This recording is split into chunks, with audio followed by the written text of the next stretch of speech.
Gold FM, Speak Your Mind, and I'm your host, Edwin Nand. Today we'll be talking about an issue that's topical on everybody's mind, the elections in September, and what preparations are being carried out. In studio with us, we have the Supervisor of Elections, Mr. Muhammad Saneem, who will be taking us through the various exercises and various processes that are currently underway at the Elections Office and all the work that's going on the ground and how what Fijians can expect come September 17th. We'll get right into it. Mr. Saneem, thank you very much for making time for this interview. Starting off, there's been a whole lot going on. You yourself have been going out, doing what you can for voter awareness and education, but you have teams out right now as we speak all over Fiji. How is this voter education program going, given that this is a new form of voting that a lot of voters aren't used to? Thank you, Edwin, and big Bula Vinaka to all our listeners. As to the question that you raised, the 2014 general elections has a new system in place compared to the old one.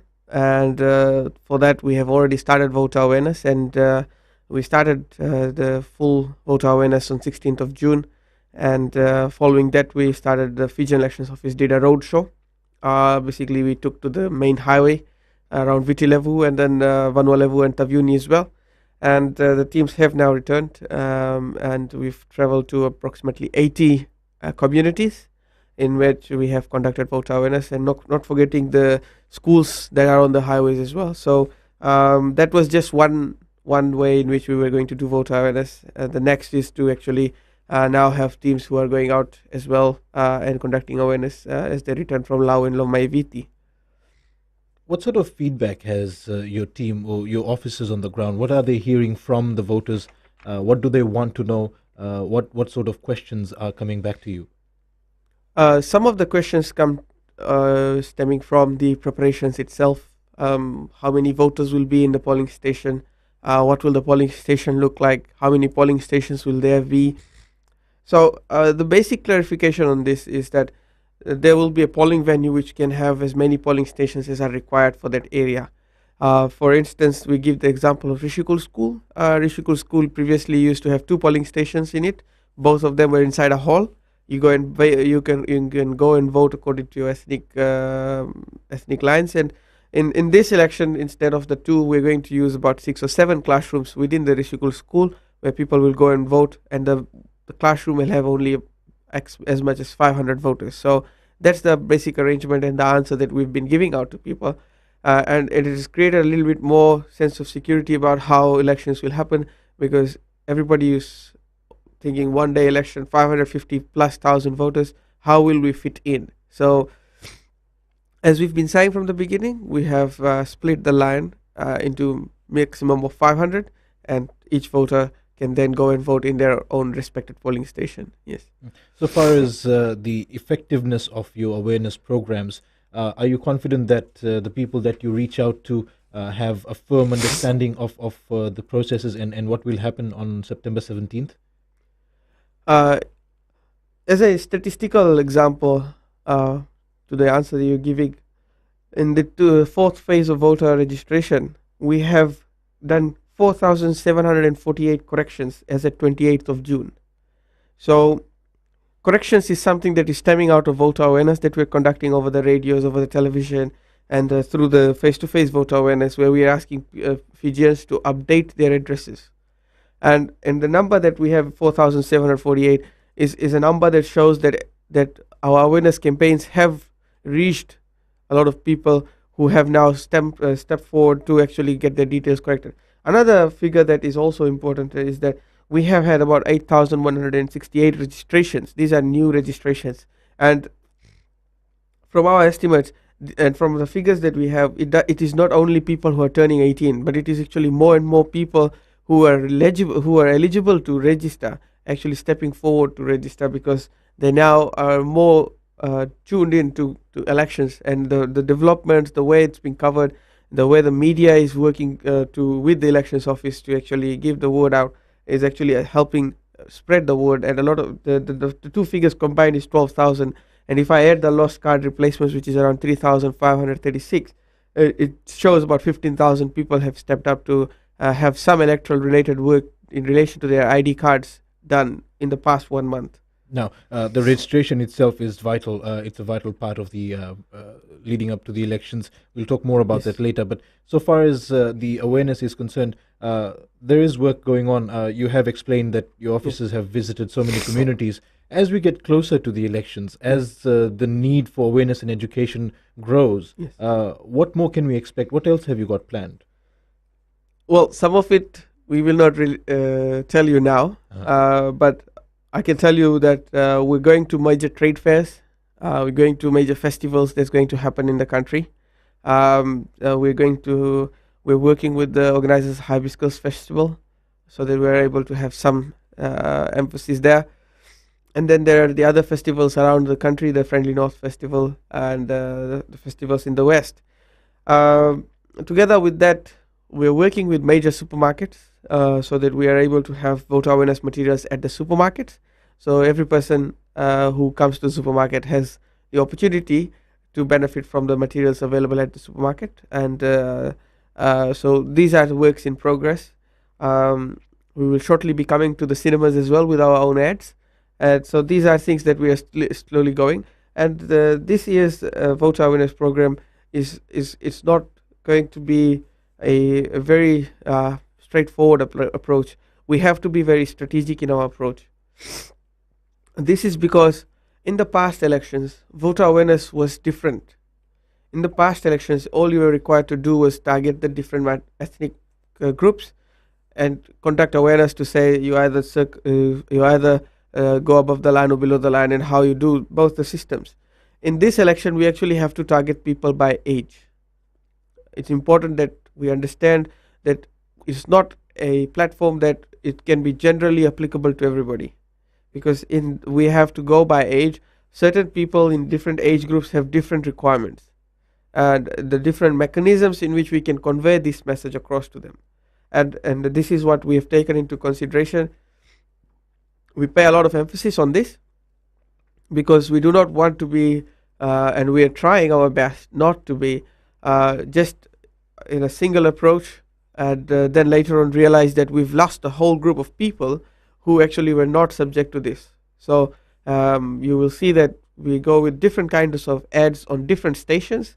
In FBC, the 6 stations that are running on FBC, we do different ads, and we use different announcers for these ads. This is because of their penetration, their approach, which needs to match with the voter population that we have. All right, on that note, we'll take a quick break. Mr. Sunny, we'll be right back. More discussions on the elections preparations on Speak Your Mind.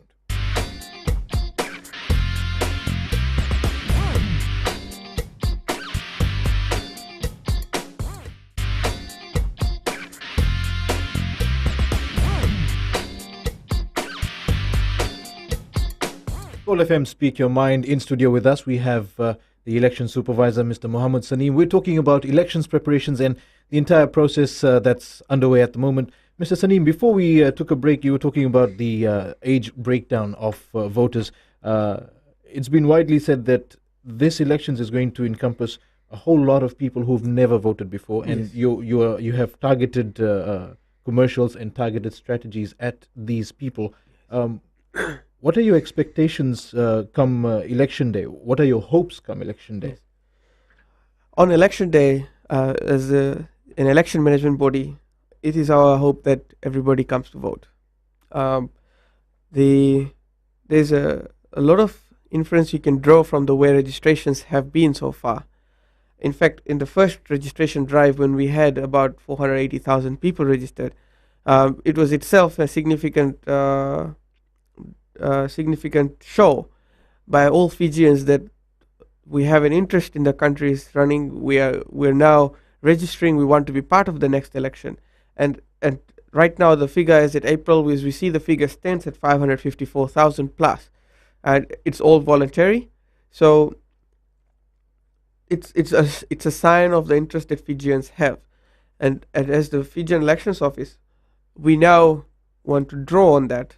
We want to challenge Fijians to actually now it's the turn for the Fijians, all voters, to come to the polling station and actually now make use of the registration that they did and to cast their vote. So that is the way we're looking at it, and and in our view, it's going to be much better if a lot of people come, and we're encouraging more people to come.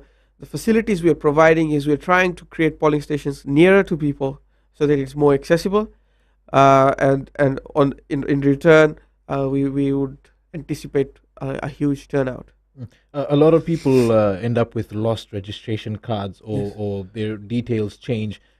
As of now, while the voter registration campaign is going on, there is room for them to get their information amended or get a new card.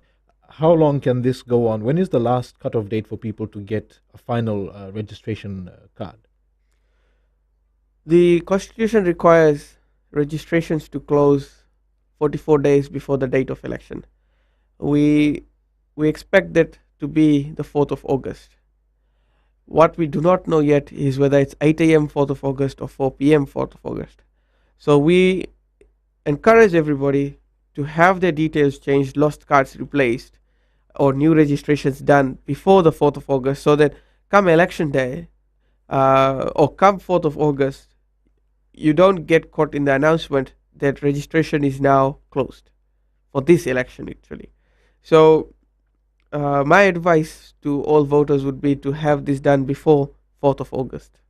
There's pretty much more or less 1 month still left for people out Yes. there. This is a very crucial 1 month for voters. It is important, firstly, that voters get their details corrected. Secondly, we will be releasing the provisional list of voters for each polling station within the early weeks of next month. Crucial for voters at this time to check where they will be voting. It is very, very important that you at least check once so that you know where you will be voting, so that come polling day, you're not surprised, or you are not fixed in an inconvenient situation that you have to go and vote in a place that you had initially registered for, but now you've moved away from. I'll take you to the age range analysis that the Elections Office has released. These figures are from April. Yes. Total registration was 554,566. Yes. Quite a major feat. There is a breakdown by division, by gender, and it goes from 18 years all the way to 91. One interesting point that stands out to me is the 26 to 30 year category. Yes. From these figures, it's the lowest range registered.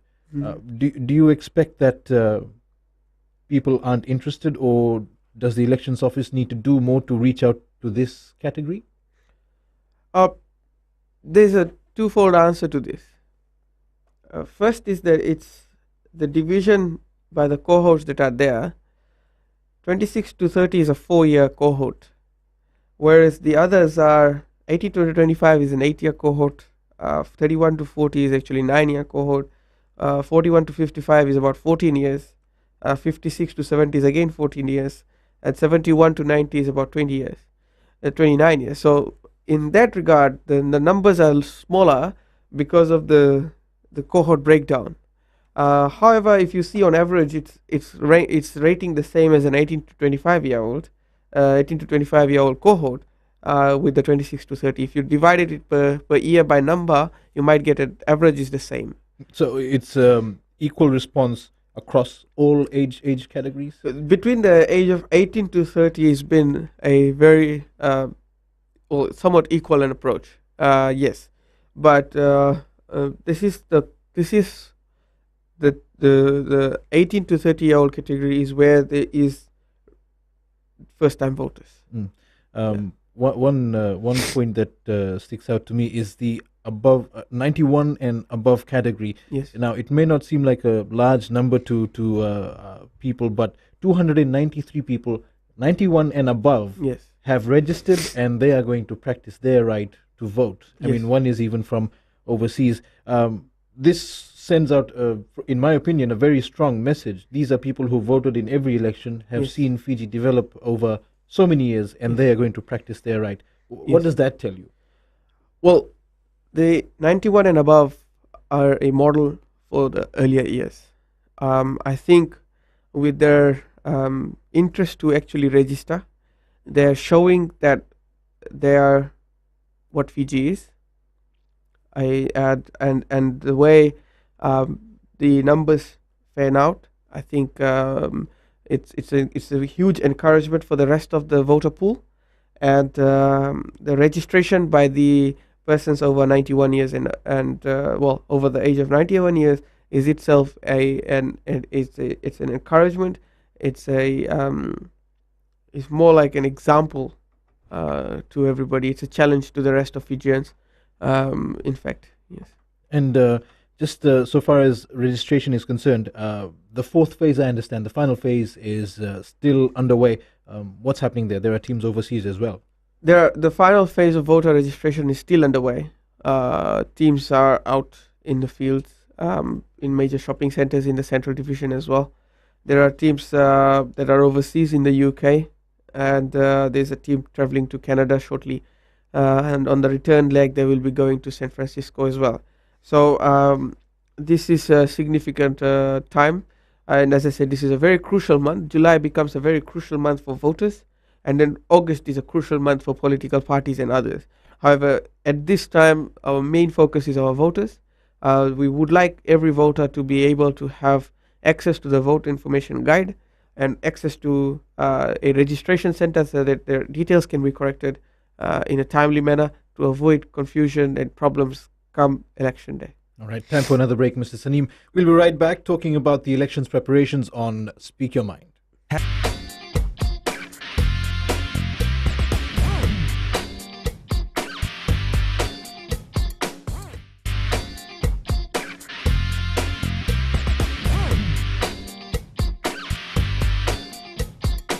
FM Speak Your Mind with Edwin Nand. Our guest today is Muhammad Saneem, the elections supervisor. We're talking about preparations for the elections and the large voter registration exercise that's underway around Fiji and overseas as well.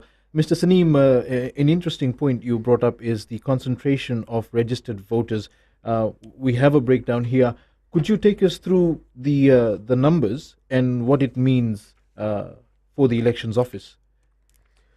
Yes, thank you, Edwin. In the central division, we have 230,318 registered voters as at April. The central division basically starts from, you can say, Korovo town and right up until Navua. The major concentration happens to be between Nassori to Lemi corridor, and we have 230,000 voters in that. So in terms of population spread, the Fijian Elections Office is focusing in these areas in terms of our voter awareness.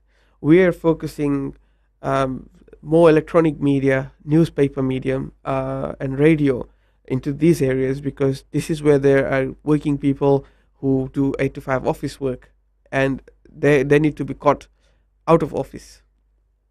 So 17th of September being a public holiday would mean that this voter population would actually be available to come and cast their vote, and it is important that this base understands properly how voter awareness is being conducted and what they actually need to be doing on 17th of September. And to this end, this is our request to all the employers out there. If they are able to organize a staff session and inform us, we will be happy, more than happy, to come and conduct a voter awareness exercise for all of their staff at any organized staff awareness function, and we will bring our own materials and projectors and whatever is required to conduct this exercise, because part of the civic duty of all employers would be for their staff to exercise their rights under the Constitution and take part in the elections. So this is our elections office plea to all the employers. The public service has already taken one step in this regard. We have conducted awareness activities with civil service departments. Last week we conducted one awareness with the Prime Minister's office. The staff were taken through the entire voting process and the counting process. Now, still with the figures, the Eastern Division has, from what I have in front of me, 24,178. Yes. The Northern Division, there's just over 86,000 registered voters. Do you expect these numbers to increase? What sort of assessment do you have about how many voters there should be from these areas? In the 2012 registration, at the time registration started, there were assessments made, and it was expected that there would be about 600 to 620,000 people in Fiji who would be over the age of 18 years. We are if we add the 8,000 to the 554, we are nearing 560. So we're around 90% of the mark. And some countries with compulsory registration have around 91%, 92%. So with voluntary registration, this is a massive feat for Fiji. Mm. The issue of the counting process. Yes. Now, there's a lot of people asking. It's a formula, open voting, but there is a formula involved. Could you explain in layman's terms to our listeners and our viewers on FBC TV how the process works? Yes. In fact, the allocation of seats process can be simplified into 5 different steps.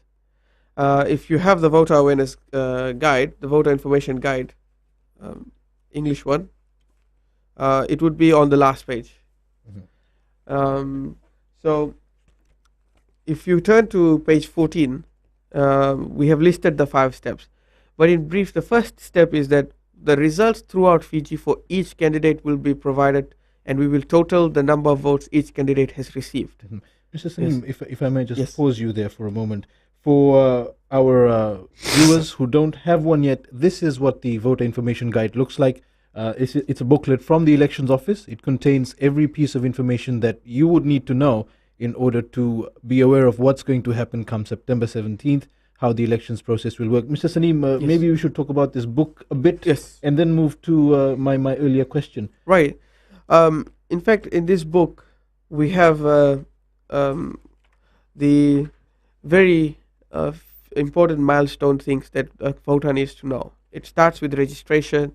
It gives you the details of the locations where you need to go in case you need to change your details or get your ID card replaced, the voter information centers. And then it moves on to telling you what the options are in terms of voting in this year's election and gives you some of the frequently asked questions and some answers that are there. The next thing is it gives you a map of what's inside a polling station. So if you have the book, it's on page 10. The map is useful for a person who's never voted before.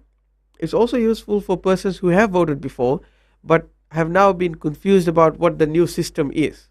So one of the persons on my roadshow team said, not the roadshow team, actually when I met in the roadshow, I said, so there is nothing different in this polling station, right? I said, well, it's the same system as the 2006 election. The only different thing is when you enter, you'll be given a booklet of all the candidates and you will be given a ballot paper that only has numbers on it. So he said, oh, then that's fine with me. So that could be the same sentiments you will have. So essentially, that's what the map is for. And then after that, from page 11 to page 13 is actually the 7 steps to voting in this election. And the last 2 pages are about the counting and the seat allocation and some important dates for this election. So that's the booklet. It's written in very simple language. We've tried to keep it as simple as possible. And it's in 3 languages. We've got the Itoke version and the Hindi version as well. So the elections office is next going to compile another book that's got all 3 languages in one. So these have already been distributed. About 100,000 copies of each minimum have been distributed. So we expect the book to be widely available. And once the deal with the supermarkets is finalized, I think books will be more readily available to all Fijians. Yes. We were going to talk about the process for allocating seats, but unfortunately we have to take another break. Let's when we take a come break. back, we'll get right into it. Thank you.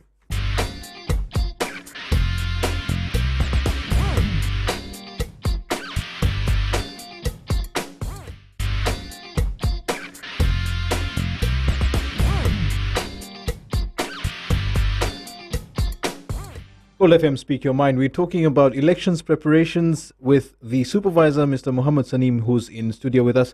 Mr. Sanim, the allocation of seats. What's going to happen there? The allocation of seats is done actually by the Electoral Commission after all the results are in, and we have transferred all the finalized results to the Electoral Commission. But in brief, to explain how it's done, in the book, the Voter Information Guide, it's on page 14. There are 5 simple steps involved. the first step is that the Fijian Elections Office is going to total the votes for each candidate. So every candidate in the election will have their votes total. This will give us the totals for independent candidates. The next step is to total the votes for the political parties. In totaling the votes for the political parties, the first thing we will do is we will list the party candidates in order of the votes they receive. So the person who got 50,000 votes will be first, 49 will be second, 48 will be third. So in that order, we will list all the candidates and we'll find the total for that party. The next step is to actually calculate the threshold. The threshold is 5% under the constitution. So the total number of valid votes in the election times 0.05 will give us the threshold. An example is if 500,000 voters voted in this election and 500,000 were the valid votes. So the threshold is 5% of that 500,000, which is 25,000 votes. After we've achieved the threshold, then we make a table. That's step 4. Make a table of all the parties and independent candidates and list the total number of votes they have received. Then we apply the threshold and take out the parties and independent candidates that did not meet the threshold. So after doing that, we will be left with a table and parties and independent candidates that have met the threshold. The next step is to apply the D'Hondt formula. D'Hondt formula is actually one of the ways in which you can mathematically allocate seats to persons in an open list system like ours. And it has been used in over 39 countries already. It's being used currently in 39 countries. So what we do is, the D'Hondt formula is simple. The total votes that you have got on the table, you divide it by 1, divide by 2, divide by 3. Some things to note, at this table, you are not using the votes by actual candidates. You are using the totals only and dividing them by 1, 2, 3, up to the total number of votes, up to the total number of seats in the parliament and to the candidates that fielded by the party. So once you have divided it by divisors 1 to 50, you now have what's left on the table, the answers called the quotients. So you have quotients for party A, party B, party C, and maybe independent candidate 1. Then in each party's column, you will highlight, in the total table, in the whole table, you'll then find the top 50 quotients. Find the top 50 quotients and you highlight them. And then you go to each party's column or independent candidate's column and you count the number of highlighted cells. So in example is party A got 10 highlighted cells. So that's 10 seats in parliament for party A. Independent candidate 1. So 1 seat for the independent candidate. Party B got 20. So there's 20 seats in parliament. After you found the number of seats, the next step is to actually go back to the candidate number of votes the candidates received, the table that we drew up in step 2, and allocate seats to the top number of candidates that have votes. So say for example 20 seats were won by party B. In party B's list of candidates with votes, you will highlight the top 20. For party A, 10, so you highlight the top 10 candidates and they get seats in parliament. That's how seat allocation is done. It's a procedure that would require more time and more discussions in itself. Yes. Are voters able to understand when the teams visit them? Does it take a while for it to sink in? Well, from our experiences, I've conducted a few voter awareness programs myself. You can take the voter through a few practical exercises, and that's when they understand. I think the confusion is mainly to do with what do you divide. So the answer is you divide the total votes received by numbers 1 up to the number of candidates fielded by the party. And that's how you get the divisors. Then you highlight the top 50 because there's 50 seats. And after that, you count the number per party that's been highlighted. And then you get that many people in the party list to get seats. Based on this formula, there could be two options or two outcomes. Yes. One is that an individual or a candidate under a party that received most votes gets into parliament. Yes. Or if the process continues, there is another way where a candidate nominated by the party can also get into parliament without receiving the required number of votes. the required number of votes, or you mean the threshold? The threshold. The Yes. threshold applies to an independent candidate or to a party. So, for an independent candidate, say for example, the threshold is 25,000. In order for that independent candidate to be in the table for allocation of seats, he has to get, or she has to get, at least 25,000 firstly. For a party, the collective number of votes that the party gets can be more than 25,000. So, for example, one example could be an ideal situation where everybody in the party gets 1,000 votes. So, 50 candidates, they all get 1,000 each, and the threshold is 25,000. So, the party goes in to get into the table for allocation of seats because they have total 50,000 votes. But each candidate in the party only received 1,000 votes. The allocation of seats says the party receives 3 votes. In that case, the top 3 candidates in that party get into parliament, despite having received 1,000 votes, because that's how the Dawn formula works. The threshold is something that the party is required to meet, and it need not be that the party candidate individually has to meet the threshold, just the party, because they come through the party mechanism. However, if they come through the independent candidate as an independent candidate, then they have to individually meet the threshold. All right. And on that note, we will take another quick break. We'll come back for more discussions very soon.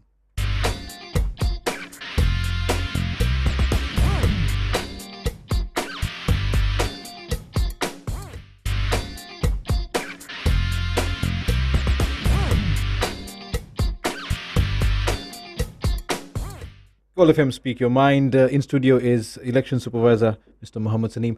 Mr. Saneem, let's look at some of the logistics that your office is dealing with in terms of preparations. It's a huge exercise. You will have over 1,000 polling centers. Yes. With one main counting center. What's the procedure like for getting all the information across to this main counting center? Thank you, Edwin. I think the terminology is slightly different in this election.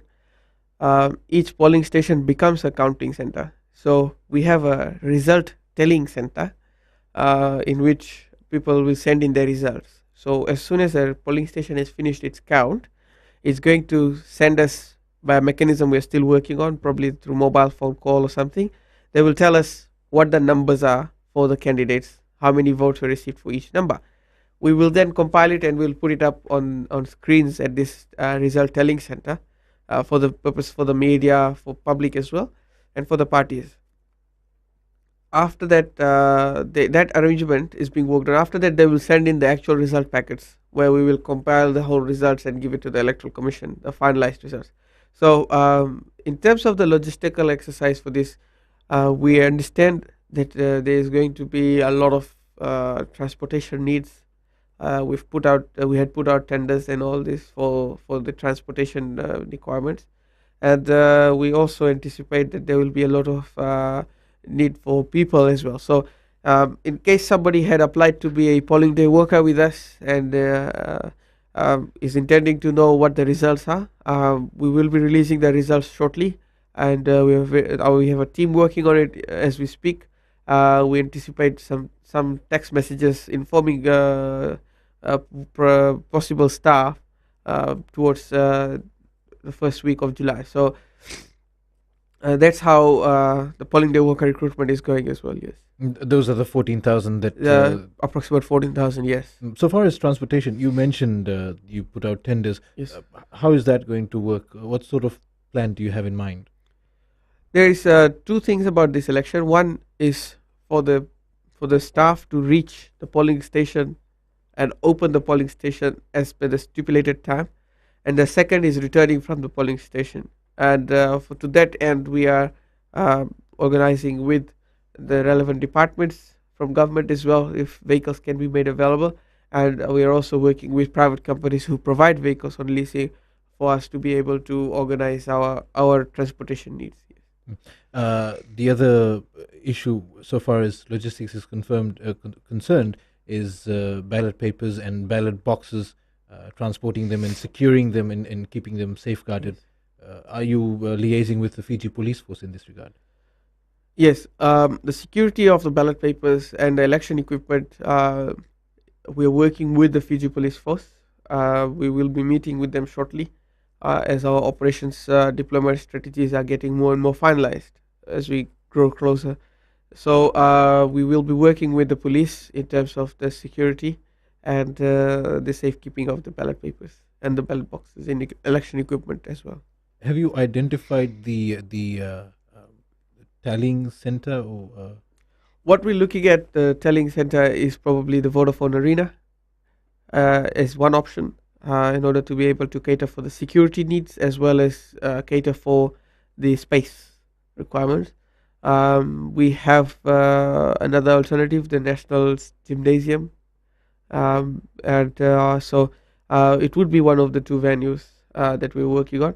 We're also looking at the possibility of this is still within discussion phases of possibility of having a virtual telecenter on the website so that it's easier for anybody sitting at home to just log in. This poses a great IT requirement, considering the amount of pressure that will be on that telecenter on the internet. So we're working on the mechanisms for this. It is certainly a possibility, but we still have to make sure that if we have it on the website, it holds up on election night. There's been a lot of discussion about the NGOs registering with your office in order to carry out voter awareness and education. How many NGOs do you have registered so far, and what sort of work will they be carrying out? I think about six applications have been processed so far and approvals have been granted. The approach the Fijian Elections Office has taken is that if an application is made, we liaise with the NGOs to work on the work submitted to us so that there is common agreement as to what is going on. The Fijian Elections Office vets the procedural correctness of the voter awareness materials that the NGOs are putting out. The last thing that we want is, and something we are avoiding, is that somebody makes a voter awareness material that says you'll be voting for 50 people, whereas in this election it's only one candidate that you vote for. So we thoroughly review the awareness materials uh, for from the NGOs for correctness in terms of procedures that they are telling, and we work with the NGOs to get it accurate before it goes out. There's been a lot of discussion as well with the diplomatic corps. There are a number of high commissions and embassies who want to help Fiji conduct these elections, providing technical assistance, monetary funding, and whatnot. Where does this stand at the moment? What sort of help are we looking forward to? I think I'd like to take this opportunity as well to acknowledge the assistance that's been provided to the Fijian Elections Office in terms of capacity building by Australia and New Zealand, the EU in terms of providing the trainers. Then we have the funding provided by the Papua New Guinea High Commission and the people of Papua New Guinea. We are grateful for the funding. We also acknowledge the assistance that's been offered to us by Japan and India in terms of transportation and all the other high commissions and embassies, the British High Commission for the technical support in terms of the result management system, and all the other high commissions who have also offered through other mechanisms to provide support to us. So yes, we have received tremendous support, and we also continue to receive a lot of backing from the high commissions progressing towards September the 17th. Just as we wrap up, Mr. Sanim, I'd like to thank you for coming in, and I wish you all the best with your work, and let's have a successful and widely representative election. But before I let you go, there is one question that popped into my mind. Certain disclosures are coming up for various parties. I understand the Fiji First was to give financial disclosures to your office. Yes. By today. Have you received anything as yet? The Fiji First has to declare its under the political party's decree its declarations by close of business today, and that is the requirement under the political party's decree. We haven't received anything from the time I came to the station today. Yes. All right. On that note, Mr. Sanim, thank you very much for coming in. This is Gold FM Speak Your Mind. I'm your host, Edwin Nand.